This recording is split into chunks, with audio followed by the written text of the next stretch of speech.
They tell you about the baby, but they don't tell you about yourself. Risking their lives to bring a life into this world.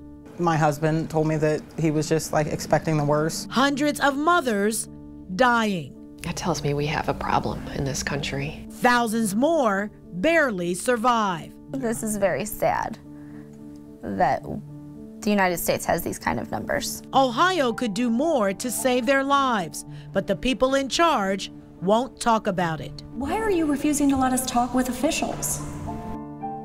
Women dying after delivery. Tonight, 5 on your side, investigator Sarah Buttison learns Ohio could do more to save lives.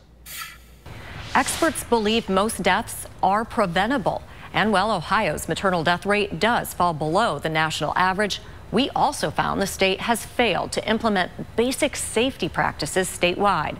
Practices proven to save lives. Oh my God, there she is! Oh! It's supposed to be the happiest moment of your life. But for thousands of American women, giving birth goes horribly wrong. And by the time I woke up in the hospital, my kid was 2 months old. After having Max, Samantha Blackwell spent more than a month in a coma. I just felt like he could feel that when he was a baby, that his mom didn't want to pick him up or his mom didn't cuddle him. It was the worst pain. Rachel Yencha nearly bled to death. I truly felt like twice. I was dying, and I was screaming like I was dying. I didn't even consider the fact that Abby was in any kind of danger. Abby Price barely survived complications from her pregnancy. She and her husband Joel's baby girl, Eloise, did not. I'm holding my daughter and having to hold her for the first time and she's not alive I can't even begin to describe what that's like. Abby, Rachel, and Samantha are among the more than 52,000 American women who suffer life-threatening pregnancy complications each year. Even more troubling, about 700 women die, making the U.S. the most dangerous place to deliver a baby in the modern world. Look, as other wealthy nations' maternal death rates dropped, more mothers died in America. It feels like no one cares about pregnant women. During her pregnancy, Abby developed preeclampsia, a common complication. She wasn't worried until one night she began bleeding. Joel rushed her to the hospital. Eloise had no heartbeat. Then Joel realized he might lose Abby too. I just got blindsided with, your daughter's dead, and then they took my wife away. Her blood pressure was dangerously high. Doctors feared her kidneys would fail. Sometimes when I'm reminded that I almost died, her bleeding would not stop. It's really scary. We found more than 150 women died in Ohio over the last decade. Experts believe most deaths from hemorrhages, high blood pressure, and infections are preventable. So, how is Ohio taking action? They should be doing better than they are. Cynthia Pearson is the executive director of the National Women's Health Network. For decades, she's sounded the alarm about maternal deaths. Ohio's efforts on maternal mortality aren't the worst, but they're not the best either. Because we found the state has failed to adopt key strategies. In 2010, Ohio created a review committee to study every pregnant woman's death. That led to training at 14 hospitals, but we don't know what else the committee is doing. It has never released a report, a single public recommendation.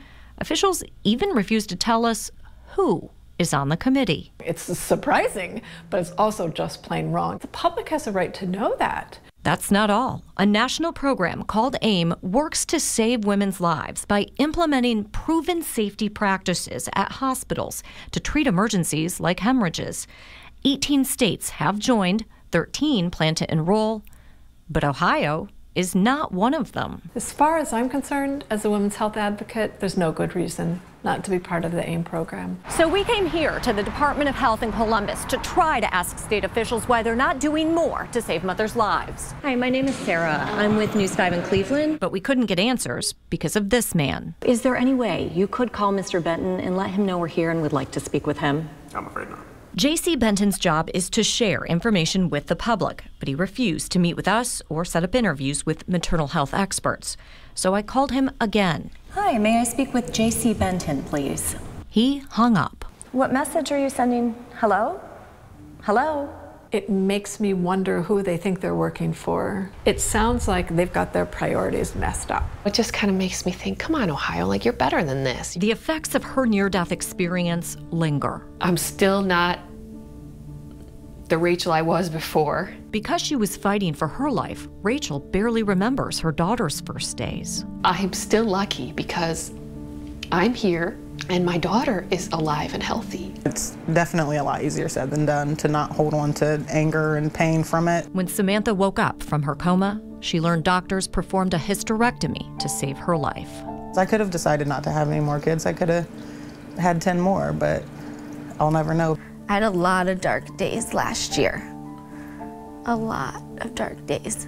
Reminders of Eloise are everywhere in Abby and Joel's home. Their grief amplified by their new struggle with infertility.